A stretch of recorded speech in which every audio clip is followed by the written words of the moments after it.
Many people earn money but still struggle to save or manage it well. The main reason?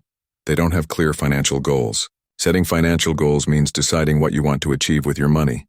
It gives you direction and helps you stay focused. There are 3 types of financial goals: short-term, mid-term, and long-term. Short-term goals are things you want to achieve soon, usually within a year.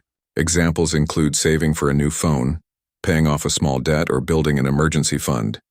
Mid-term goals are things you plan to do in the next 1 to 5 years. These could be saving for a vacation, buying a motorcycle, or starting a small business. Long-term goals take more time, usually more than 5 years. These include buying a house, planning for your child's education, or saving for retirement. Now let's talk about how to set these goals properly. Step 1. Be specific. Instead of saying I want to save money, say I want to save 1 lakh taka in 12 months. Step 2. Make your goals measurable. This means setting numbers and deadlines. For example, save 10,000 taka every month for 10 months. Step 3. Make them realistic. Don't try to save too much too fast. Your goals should match your income and lifestyle.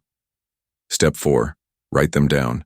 Keeping your goals in your mind is not enough. Write them on paper or use an app. Step 5. Track your progress. Every week or month, check how much you've saved. This keeps you motivated and helps you adjust your plan if needed. Here's a simple example. Let's say you want to buy a laptop in 6 months that costs 60,000 taka. Divide the total by 6. That means you need to save 10,000 taka every month. Cut down on extra spending and put that money in a separate savings account. If you follow your plan, you'll reach your goal. Remember, financial goals are not only for the rich. Anyone, even with a small income, can set goals and achieve them with discipline and patience. Start small, stay consistent, and review your goals often. This is how you take control of your money and build a better future.